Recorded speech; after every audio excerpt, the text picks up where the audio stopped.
Assalamualaikum warahmatullahi wabarakatuh.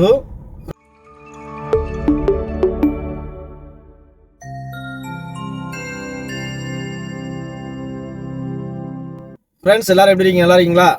Friends இப்போ பார்த்தீங்கன்னு சொன்னால் நம்ம போய் அந்த பையனை போய் ஸ்கூலில் போய் விட்டுட்டு இப்போ நான் ரூம் போய்கிட்டு இருக்கிறேன். இப்போ பார்த்தீங்க அப்படின்னு சொன்னால் இப்போ ஞாயிற்றுக்கிழமை நேற்று ஸ்கூல் போகலவன் நேற்று வந்து லீவு போட்டான். இப்போ இன்றைக்கி போகிறேன் அப்படின்னு சொல்லிட்டு காலையிலே எப்போவுமே பார்த்தீங்கன்னா 6:45 7 மணிக்கு தான் போவான். இன்றைக்கி என்ன தெரியல, கரெக்டாக 6:15 வந்துட்டான் பையன். 6:15 வந்துட்டு நான் இன்றைக்கி கண்டிப்பாக ஸ்கூல் போயே ஆகணும் அப்படின்னு சொல்லி நின்ட்டான். ரைட்டு வா அப்படின்னு சொல்லிட்டு கொண்டு போய் அவனை போய் ஸ்கூலில் போய் விட்டுட்டு இப்போ நம்ம ரூம் போயிட்டு இருக்கோம். ரூம் போயிட்டு இன்னைக்கு உள்ள வேலைகள் என்னென்ன இருக்குது அப்படிங்கிறத நம்ம பார்ப்போம். இப்போ என்னென்னு பார்த்தீங்கன்னா, நேற்றே வந்து மேடம் சொல்லியிருந்தாங்க, அவங்களுக்கு அட்டைப்பெட்டி வேணும், எனக்கு கார்ட்டூன் வேணும், கார்ட்டூன் இருந்தால் கொண்டு காட்டுனீங்க இருந்துச்சுன்னா எடுத்துட்டு வாங்க அப்படின்னு சொல்லி நேற்று சொல்லியிருந்தாங்க. அதனால கார்ட்டூன் எடுக்கிறக்காண்டி இப்போ அட்டை பாக்ஸ் இருக்கு இல்லையா, எம்டி அட்டை பாக்ஸு தேடி இப்போ நம்ம காலையிலே சரி இப்போ எதாவது கிடக்கான்னு பார்ப்போம் அப்படின்னு சொல்லிட்டு இப்போ வாரோம். ஏன்னா இந்த ஏரியாவில் வந்து கடைகள் கொஞ்சம் அதிகமாக இருக்கும். அதனால அவங்க அந்த அட்டை பாக்ஸை ஃபுல்லாக அந்த ஜாமான் வந்து எல்லாம் எடுத்து இங்கே வெளியே போட்டிருப்பாங்க. அதில் இருந்துச்சுன்னா இந்த அட்டை பாக்ஸை எடுத்துகிட்டு போய் மேடத்திட்ட கொடுக்கலாம். ஓகே ஃப்ரெண்ட்ஸ், நான் என்னென்னு பார்த்துட்டு நம்ம இப்போ வீட்டுக்கு போவோம். வீட்டுக்கு போயிட்டு அடுத்தாப்புல என்ன வேலைகள் இருக்குன்னு சொல்லிட்டு நான் அடுத்தாப்புல அவங்களுக்கு தெரியப்படுத்துகிறேன். ஃப்ரெண்ட்ஸ் இப்போ பார்த்தீங்கன்னா நம்ம அந்த பையனை கூப்பிட்றாங்கன்னு போய்கிட்டு இருக்கோம். கொஞ்சம் லேட் ஆயிடுச்சு இன்னைக்கு. என்னென்னா வெளியே கடைக்கு போயிருந்தேன். கடைக்கு போயிட்டு வந்து பார்த்தீங்கன்னா கொஞ்சம் லேட் ஆயிடுச்சு. குளிச்சுட்டு போயிடும் அப்படின்னு நினச்சேன். குளிச்சுட்டு வரக்குள்ள லேட் ஆயிடுச்சு. மணி பார்த்தீங்கன்னா மணி 12 மணிக்கு வர சொன்னா மணி 12 ஆயிடுச்சு. ஸ்கூல் பக்கத்தில் நெருங்கிட்டேன்.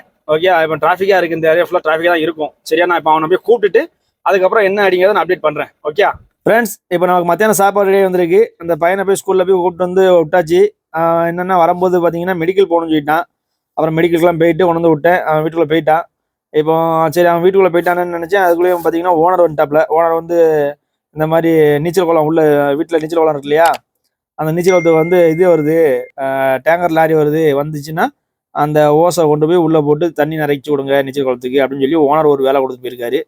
சரி அப்போ நம்ம சாப்பிட்ருவோம்னு சொல்லிட்டு இப்போ சாப்பிட உட்காந்துருக்கோம். இப்போ பார்த்தீங்கன்னா மத்தியானம் சாப்பாடு ஒயிட் ரைஸு, பார்த்தீங்கன்னா ரசம், அது போக இது பீஃப் சுக்கா இருக்குது, வெண்டைக்காய் பொரியல் பண்ணி வச்சிருக்காப்புல, ஃப்ரை பண்ணி வச்சிருக்காப்புல, அது போக மாங்காய் ஜாம்.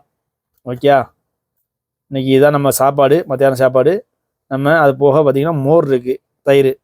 ஓகேயா, நம்ம இதை சாப்பிடுவோம். சாப்பிட்டுட்டு அப்படி நம்ம அடுத்தாப்புல என்ன வேலைகள் இருக்குன்னு சொல்லிட்டு நம்ம பார்ப்போம். ஓகே ஃப்ரெண்ட்ஸ், இப்போ பார்த்தீங்க அப்படின்னா நம்ம மத்தியானம் சாப்பாடு சாப்பிட்டாச்சு. சாப்பிட்டுட்டு இப்போ இவ்வளோ நேரம் நம்ம வெயிட் பண்ணோம். அதாவது சொன்னோம் இல்லையா, ஓனர் வந்து ஒரு வேலை கொடுத்துட்டாங்க, தண்ணி லாரி வருதுன்னு சொல்லி நம்ம இவ்வளோ நேரம் வெயிட் பண்ணி பார்த்தோம், வரல ஒன்றும்.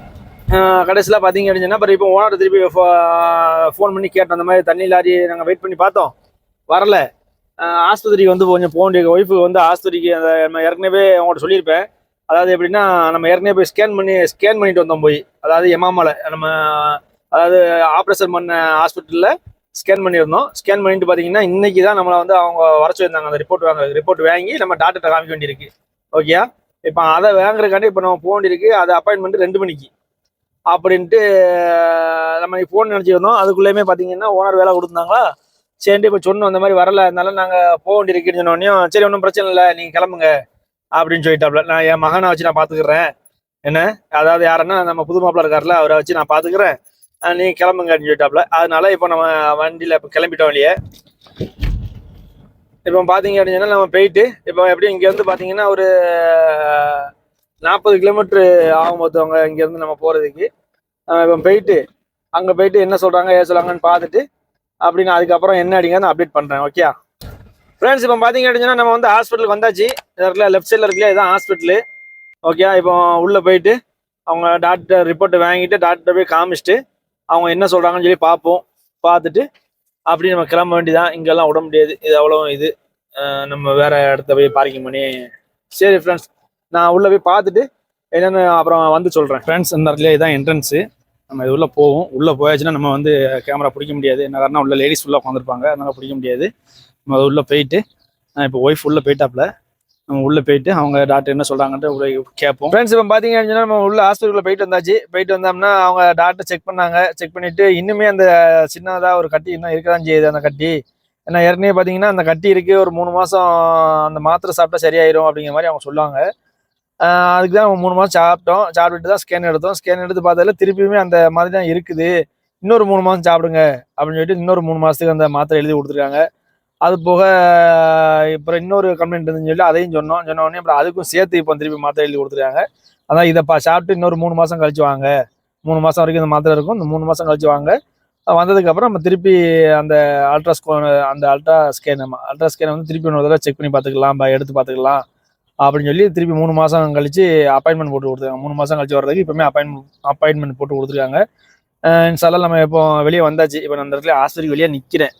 இந்த இடத்துல பின்னாடி எனக்கு பேக்கில் இருக்குது ஆஸ்பத்திரி, அங்கே நிற்கிறோம் நம்ம. இப்போ வெளியே வந்தாச்சு. வெளியே வந்துட்டு இப்போ நம்ம ரூம் போவோம். ரூம் போகிறதுக்கு முன்னாடி என்னென்னா, இப்போ மாத்திரை எழுதுனாங்க இல்லையா, இப்போ மாத்திரை மாத்திரை இந்த ஹாஸ்பிட்டல் இல்லையா, இது நல்ல பெரிய ஆஸ்பத்திரி, எம்எம் ஆஸ்பத்திரி தான் பெரிய ஆஸ்பத்திரி, இங்கேயே அந்த மாத்திரை இல்லை அப்படின்னு சொல்லி அந்த மெடிக்கலில் சொல்லிட்டாங்க. இப்போ என்ன செய்கிறாங்கன்னா, உங்கள் ஏரியா பக்கத்தில் அந்த சின்ன ஹாஸ்பிட்டல் இருக்கும் இல்லையா, அந்த ஹாஸ்பிட்டலில் போய் கேளுங்க. ஒருவேளை அங்கே இருந்தால் கொடுப்பாங்க, அப்படி இல்லை அப்படின்னு சொன்னால் உங்களுக்கு வந்து அவங்க வந்து மெடிக்கலுக்கு எழுதி கொடுப்பாங்க, மெடிக்கலில் போய் நீங்கள் வாங்கிக்கோங்க அப்படிங்கிற மாதிரி சொல்லியிருக்காங்க.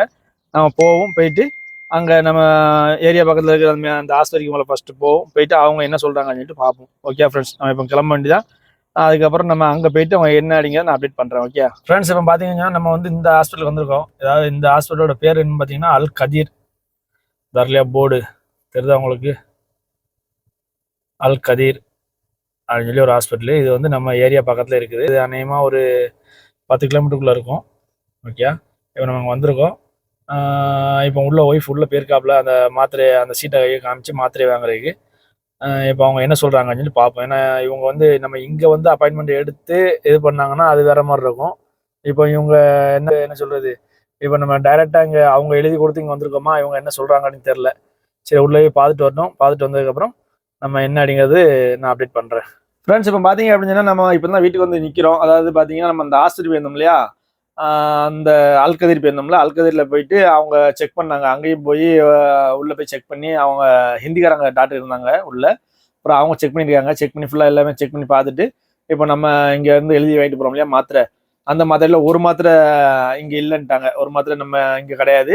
இப்போ ஒரு மாத்திரை, அதில் 2 மாத்திரை இருந்தாங்க, அதில் ஒரு மாத்திரை இருக்குது அப்படின்னு சொல்லிட்டு அவங்க வந்து மெடிக்கல் எழுதி கொடுத்தாங்க. அதாவது இங்கே வந்து தவா அப்படின்னு சொல்லிட்டு பெரிய மெடிக்கல் இது. அந்த மெடிக்கலுக்கு பார்த்தீங்கன்னா எழுதி கொடுத்தாங்க. எழுதி கொடுத்தோடனே நம்ம வந்து என்ன செஞ்சோம்னா, நேராக அங்கேருந்து ஆஸ்பத்திரியிலேருந்து நேராக தவா மெடிக்கலுக்கு வந்து தவா மெடிக்கலில் வந்து அந்த மருந்து வாங்கியாச்சு. அந்த மருந்து வாங்கிட்டு இப்போ ரூமுக்கு வந்தேன். இப்போ தான் வந்து நிற்கிறேன் ரூமுக்கு. இப்போ பார்த்தீங்கன்னா நைட்டு சாப்பாடு ரெடி ஆகிட்டு இருக்கு. இப்போ நம்ம நைட் சாப்பாடு ரெடி ஆகிட்டு இப்போ மணியை பார்த்தீங்கன்னா மணி வந்து 7:20 ஆயிடுச்சு. ஓகே, இப்போ நைட்டு சாப்பாடு வரட்டும். வந்ததுக்கப்புறம் என்ன சாப்பாடு வருதுன்னு பார்த்துட்டு அதுக்கப்புறம் என்ன வேலைகள் இருக்குன்னு சொல்லிட்டு நம்ம பார்ப்போம். ஓகே ஃப்ரெண்ட்ஸ், இன்னைக்கு பார்த்தீங்கன்னா நமக்கு வந்து நைட்டு சாப்பாடு வந்து இட்லி வந்திருக்கு. சூடாக வந்து இட்லியை வச்சு கொண்டு வந்திருக்காப்புல. அது போக இந்த மத்தியானம் வச்சிருந்த சுக்கா இருக்குது, இட்லி சாம்பார், சட்னி அரைச்சிருக்காப்புல. ஓகே, இதுதான் நம்மளுக்கு வந்து இன்னைக்கு நைட்டு சாப்பாடு. இப்போ வந்து இப்போ ஹாஸ்பிட்டல் போயிட்டு வந்தோம் இல்லையா, போயிட்டு வந்து தான் இப்போ ரெடி பண்ணாப்புல சாம்பார். ஓகே, இப்போ நம்ம இந்த நைட்டு சாப்பாடை வந்து சாப்பிட்டுட்டு நம்ம ரெடியாக இருப்போம். ஒரு வேளை மேடம் எங்கேயும் கூப்பிட்டு போகிறாங்களா இல்லைன்னு தெரில. ஏன்னா ஒரு 2 நாளாக மேடம் வெளியே எங்கேயும் போகலை. ஓகே, இன்னைக்கு நம்ம இப்போ சாப்பிட்டு ரெடியாக இருப்போம். அடுத்தாப்புல என்ன வேலைகள் இருக்குன்னு சொல்லிட்டு அப்புறம் நான் உங்களுக்கு அப்டேட் பண்ணுறேன். ஃப்ரெண்ட்ஸ், இப்போ பார்த்தீங்க அப்படின்னா நமக்கு வந்து வேலை வந்திருக்கு. அதாவது பார்த்தீங்கன்னா நம்ம சாப்பிட்டு ரெடியாக இருந்தோம். ரைட், அப்புறம் இதுக்கு மேலே நமக்கு வேலை இருக்காது அப்படின்னு நான் நினச்சேன். கடைசியில் பார்த்தீங்கன்னா கரெக்டாக மணி 10:20க்கு மேடம் ஃபோன் பண்ணாங்க. மேடம் ஃபோன் பண்ணி ஒரு லொக்கேஷன் அனுப்பியிருக்காங்க. இப்போ எங்கே போயிட்டு இருக்கோம் பார்த்தீங்கன்னா, அவங்க மேடம் அனுப்பின லொக்கேஷன் தான் போயிட்டு இருக்கோம். அது என்னென்னா, அது அலாவா கிடையாது. அதாவது கேக்கு மிட்டாய் எல்லாமே இருக்கும் பார்த்துவாங்க. அந்த ஏரியாவுக்கு அந்த கடைக்கு இப்போ நம்மளை அனுப்பியிருக்காங்க. இப்போ நம்ம அந்த கடைக்கு போயிட்டு இப்போ அங்கே போயிட்டு எனக்கு ஃபோன் பண்ணுங்க அப்படிங்கிற மாதிரி சொல்லியிருக்காங்க. ஃப்ரெண்ட்ஸ், இதை பார்த்தீங்களா, இந்த கடை தான். இது வந்து சாக்லேட் கடை. இந்த கடையாக அப்புறம் வந்திருக்கிறோம். இது உள்ளே போவோம். உள்ளே போயிட்டு நம்ம மேடத்துக்கு ஃபோன் பண்ணி கொடுத்துட்டா அவங்க என்ன வாங்குறாங்கன்னு பார்த்துட்டு அதை வாங்கிட்டு வரும். ஓகே ஃப்ரெண்ட்ஸ், இப்போ பார்த்தீங்கன்னா நம்ம வாங்கிட்டு வந்தாச்சு. இப்போ தான் இருக்கு இல்லையா, இதாக இருக்கு பாருங்க.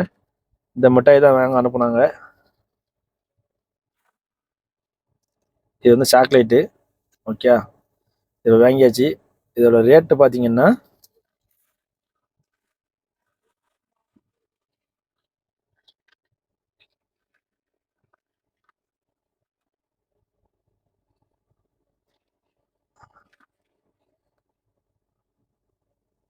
தெரியுதா உங்களுக்கு, 15 ரியால். ஓகே, நம்ம இதை வாங்கிட்டு கொண்டு போய் இப்போ மேடத்தில் கொண்டு போய் கொடுப்போம். அது போக இப்போ என்ன சொல்லியிருக்காங்கன்னா, வரும்போது ஆப்பிள் வேணுதுங்க அப்படின்ட்டு இருக்காங்க. 1 கிலோ ஆப்பிள் வேணுமா?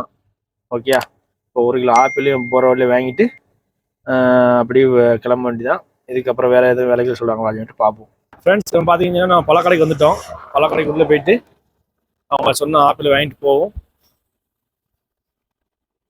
ஃப்ரெண்ட்ஸ் இப்போ பார்த்தீங்கன்னா நம்ம வந்து ஆப்பிள் வாங்கியாச்சு. ஓகே, 1 கிலோ வாங்க சொன்னாங்க, 1 கிலோ வாங்கிட்டோம் ஆப்பிள். அப்படி கிளம்ப வேண்டியதான். கிளம்பிட்டு அடுத்தப்ப என்ன விலைகள் இருக்குன்னு பார்ப்போம். ஃப்ரெண்ட்ஸ் இப்போ பார்த்தீங்கன்னா நம்ம வந்து அந்த வாங்கிட்டு வந்த ஜாமான்லாம் கொண்டு கொடுத்து விட்டாச்சு, உள்ளே கொடுத்து விட்டாச்சு. மத்தியானம் வரதாக சொன்னிச்சு இல்லையா, டேங்கர் லாரி எங்கள் ஓனர் சொன்னார்ல, டேங்கர் லாரி வருது தண்ணி உள்ள அந்த நீச்சல் குளத்துக்கு அடிக்கிறதுக்கு. அதை மாற்றி மணியை பாருங்கள் எத்தனை மணிக்கு வந்திருக்குன்ட்டு. 11:06 இப்போ மணி. சரியா, 11 மணிக்கு வந்திருக்கு வண்டி. மத்தியானம் வரக்கூடிய வண்டி லொகர் முடிஞ்சுன்னு வந்துடும்னாரு. இப்போ தான் வந்து நிற்கிது. இப்போ இதை எடுத்து இவங்க அந்த ஓசெல்லாம் எடுத்து கொண்டு போய் அந்த நீச்சல் குளத்தில் கொண்டு போய் போட்டு நான் அந்த நீச்சல் குளத்தை தண்ணி நிறைக்கணும். தண்ணி நிறைச்சதுக்கு அப்புறம் தான் நமக்கு வேலை முடியும். ஓகே, இப்போ அடுத்தாப்புல வேற என்ன, இது மூலம் முடிஞ்சதுக்கப்புறம் அடுத்தாப்புல என்ன அடிங்கன்னு நான் அப்டேட் பண்ணுறேன். ஓகே ஃப்ரெண்ட்ஸ், இப்போ பார்த்தீங்க அப்படின்னு சொன்னால் நமக்கு வந்து அந்த ஓஸ்லாம் மாட்டிட்டாங்க. ஓகே, நம்ம ஓஸ்லாம் ஜாயின் பண்ணிட்டு இருந்தாங்க இவ்வளோ நேரம். அந்த ரப்பர் பேண்ட்லாம் போட்டு அதில் கட்டி அதுக்கப்புறம் ஜாயிண்டில் கட்டி இந்த பாருங்கள் எவ்வளோ பெரிய ஓஸ் போட்டிருக்காங்க பாருங்கள். அது போக பார்த்தீங்கன்னா இந்த ஓஸ் வந்து இந்த இதோட நின்றுட்டு இந்த இடத்துல இப்போ பாருங்கள் இந்த ஜாயிண்ட் வரும் பாருங்கள். அதில் இந்த இடத்துல இந்த ஜாயிண்டோடு நின்றுட்டு அப்புறம் அதுலேருந்து இன்னொரு ஜாயிண்ட் போட்டிருக்காங்க. இன்னொரு ஜாயிண்ட் போட்டு அப்புறம் அதுலேருந்து இன்னொன்று அது என்ன இது வந்து இது மாதிரி இந்த ஒரு அது என்ன ரெக்ஸின் மாதிரி இருக்கும் இந்த இது ஓஸு. இந்த ஓஸை இங்கே வரைக்கும் போட்டிருக்காங்க உள்ள நீச்சல் குளத்துக்கு. இந்த ஏறிக்கிட்டு இருக்கா தண்ணி, இது ஃபுல்லாக இப்போ ஏறி முடியணும். இது ஃபுல்லாக ஏறி முடிகிறதுக்கு இன்னும் எவ்வளோ நேரம் ஆகுது அப்படின்னு தெரியல. ஓகே, இப்போ அது போக பார்த்தீங்க அப்படின்னு சொன்னால் அவர் கொண்டு வந்திருக்க வண்டி பார்த்தீங்கன்னா 18,000 லிட்டரு தண்ணி. சரியா, இப்போ இதை ஃபுல்லாக இதை அவங்க ஏற்றி முடிக்கணும். இப்போ இதுக்கு எவ்வளோ கேட்குறாங்கன்னு பார்த்தீங்கன்னா 230 ரியாலாம். அதே இது நம்ம வாசல்லையே இருந்துச்சு, இந்த டேங்க்லாம் வாசல்லையே இருந்துச்சு அப்படின்னு சொன்னால் பக்கத்துலேயே இருந்துச்சுன்னா அவங்களுக்கு இந்த விலையெல்லாம் கிடையாது. அதாவது எப்படின்னு இந்த ஓஸ்லாம் ஜாயின் பண்ண வேண்டிய வேலை இல்லை இல்லையா, அதனால என்ன செய்கிறாங்கன்னா 200 ரியால் தான் வாங்குவாங்களாம். இப்போ நம்ம இந்த ஓஸ்லாம் ஜாயின் பண்ணி இங்கே இவ்வளோ தூரம் கொண்டு வந்து உள்ளே கொண்டு வந்து போடுறதுனால 230 ரியால் வேணும் அப்படிங்கிற மாதிரி சொல்கிறாங்க. ஓகே, இப்போ பார்த்தீங்க அப்படின்னு சொன்னால் மற்றபடி இந்த இது நிறைஞ்சதுக்கப்புறம் என்ன விலைகள் அப்படின்னு நான் சொல்கிறேன். ஃப்ரெண்ட்ஸ், இப்போ பார்த்தீங்க அப்படின்னு சொன்னால் நம்ம வந்து தண்ணியை ஃபுல்லாக அதில் இது பண்ணி நிறைச்சாச்சு. என்னென்னா டேங்க் காலி. அவர் கொண்டு வந்த டேங்க் காலி. ஆனால் இங்கே பார்த்தீங்கன்னா அவர் கொண்டு வந்தது வந்து 18,000 லிட்ரு. ஆனால் இது வந்து 20 கிட்ட பிடிக்கும் போல இருக்குது. அதனால் இது இவ்வளோதான் நம்ம டேங்க் உள்ள தண்ணி இவ்வளோதான் அப்படின்னு சொல்லிட்டாருன்னொடனே இப்போ என்னாச்சுன்னு சொன்னால் இப்போ அதை முடிச்சுட்டு இப்போ வந்து அவர் இது பண்ணிட்டுருக்காரு, பேக்கப் பண்ணிட்டுருக்காரு. அந்த ஓஸெல்லாம் போட்டு இருந்தார் இல்லையா, அந்த ஓஸெல்லாம் ஃபுல்லாக அதை எடுத்து இது லெவல் பண்ணிகிட்ருக்காப்புல. அது போக பார்த்தீங்க அப்படின்னு சொன்னால் நமக்கு வந்து இன்னும் இதை முடிச்சுட்டு இவர் போகிறதுக்கு இன்னும் எவ்வளோ நேரம் ஆகுது அப்படிங்கிறது நமக்கு தெரியல. இப்போவே மணியை பார்த்தீங்க அப்படின்னு சொன்னால் மணி 11:54. ஓகே, இப்போ இது என்ன இவர் என்ன சுருட்டி முடிச்சு இவர் வெளியே போனதுக்காக நம்ம லைட்லாம் ஆஃப் பண்ணிட்டு தான் வெளியே போகணும். இன்னும் ஓனர் வெளியே போயிருக்காப்புல, நம்ம வெளியே போனவர் இன்னும் வரல. ஃப்ரெண்ட்ஸ், இப்போ பார்த்தீங்கன்னா நமக்கு ஒரு வழியாக வேலை முடிஞ்சு. இப்போ மணியை பார்த்தீங்கன்னா கரெக்டாக மணி 12:15. சரியா, இப்போ தான் வேலை முடிஞ்சு. ஓனரும் வந்துட்டாப்புல. அதாவது கரெக்டாக நாங்கள் அவரை சுற்றி முடிச்சு வெளியே வந்தார் அந்த தண்ணி லாரிக்காரரு. எல்லாம் முடிச்சுட்டு ஃபோன் பண்ணோன்னே இருங்க நான் இப்போ வந்துடுறேன்னு சொல்லிட்டு அப்புறம் ஓனர் வந்துட்டாப்புல. ஓனர் வந்ததுக்கப்புறம் அந்த காசு கொடுத்தாப்புல. காசு 230 ரியாலுக்கு 250 ரூபா கையில் கொடுத்தாப்புல. கொடுத்துட்டு எவ்வளவு 20 ரியால் மீதி வாங்கிட்டு உள்ளே போயிட்டார், வீட்டுக்குள்ளே போயிட்டாப்புல. இப்போ என்னாச்சுன்னு பார்த்தீங்க அப்படின்னு சொன்னால் நமக்கு வந்து இன்னைக்குள்ள வேலைகள் முடிஞ்சு. இன்னைக்கு ஒரு வழியாக அப்படி இப்படின்னு இழுத்து கடைசியில் மணி 12:15 முடிஞ்சிருக்கு. ஓகே, இனிமேல் நாளைக்கு என்ன வேலைகள் இருக்குன்னு சொல்லிட்டு பார்ப்போம். அது போக பார்த்தீங்கன்னா சவுதியில் வந்து கொஞ்சம் ஒரு நிறையா நியூஸ் வந்து வந்திருக்கு. அதாவது என்னன்னு பார்ப்போம்.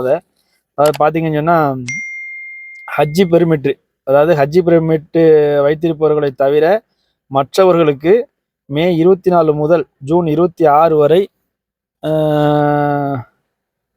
உம்ராவிற்கான பெர்மிட்டு வழங்கப்படாது.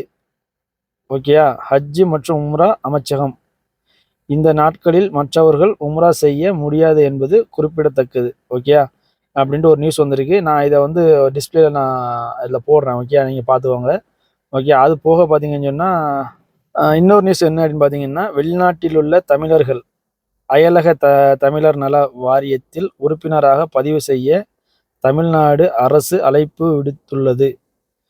வயது வந்து 18 வயதுலேருந்து 55 வயது வரையிலான அயலக தமிழர்கள் அவங்க ஒரு இது கொடுத்துருக்காங்க, மெயில் ஐடி கொடுத்துருக்காங்க. அந்த மெயில் ஐடிக்குள்ளே போயிட்டு இணையதளம் மூலம் உறுப்பினராக பதிவு செய்து அடையாள அட்டை பெற்றுக்கொள்ளலாம். வெளிநாட்டில் உள்ள தமிழர்கள் அயலக தமிழர்கள் நல வாரியத்தில் உறுப்பினராக பதிவு செய்ய தேவையான ஆவணங்கள் பின்வருமாறு: புகைப்படம், ஃபோட்டோ, ஆதார் நகல், ஆதார் ஐடி அதாவது ஆதார் ஐடி கேட்குறாங்க. அது போக பாஸ்போர்ட் நகல், விசா நகல், வெளிநாட்டு அடையாள அட்டை அதாவது இக்காமா, பான் கார்டு, நம்ம ஊரில் உள்ள பான் கார்டு அடையாள அட்டை அது இல்லை, இதெல்லாம் தேவை. ஓகே, நான் உங்களுக்கு அந்த இதில் என்ன சொல்கிறேன், உங்களுக்கு டிஸ்பிளேல நான் காமிக்கிறேன். ஓகே, டிஸ்பிளேல நான் காமிக்கிறேன், நீங்கள் பார்த்துவாங்க. இப்போ இந்த 2 நியூஸ் வந்து இருக்குது, அது எப்படின்ட்டு நீங்கள் கொஞ்சம் அதை பார்த்து, அதாவது நிறைய பேர் தெரிஞ்சிருக்கும், தெரியாதவங்க இதை பார்த்து என்ன செய்யலாம்னு சொல்லி பார்த்து அதை செஞ்சுக்கோங்க. ஓகே ஃப்ரெண்ட்ஸ், பார்த்தீங்கன்னா ஃப்ரெண்ட்ஸ் இந்த 2 தான் இப்போ உள்ள நியூஸு. சரியா, இதுக்கு மேலே ஏதாவது நியூஸ்கள் இருந்துச்சுன்னா நான் உங்களுக்கு அடுத்த வரக்கூடிய நான் அடுத்த வீடியோக்களில் வந்து நான் உங்களுக்கு தெரியப்படுத்துகிறேன். ஓகே, மற்றபடி வேறு ஒன்றுமே இல்லை. எல்லாருமே சேஃபாக இருங்க. மறக்காமல் நம்ம சேனலை வந்து சப்ஸ்கிரைப் பண்ணி வச்சுக்கோங்க. லைக் பண்ணுங்கள், கமெண்ட் பண்ணுங்கள், ஷேர் பண்ணுங்கள். ஏதாவது குற்றங்கள் குறைகள் இருந்துச்சுன்னு சொன்னால் எனக்கு வந்து கமெண்ட் பண்ணுங்கள், நம்ம அதை சரி பண்ணிக்கலாம். ஓகே ஃப்ரெண்ட்ஸ், மீண்டும் நம்ம நாளை சந்திப்போம். அஸ்ஸலாமு அலைக்கும் வரஹ்மத்துல்லாஹி வபரகாத்துஹு.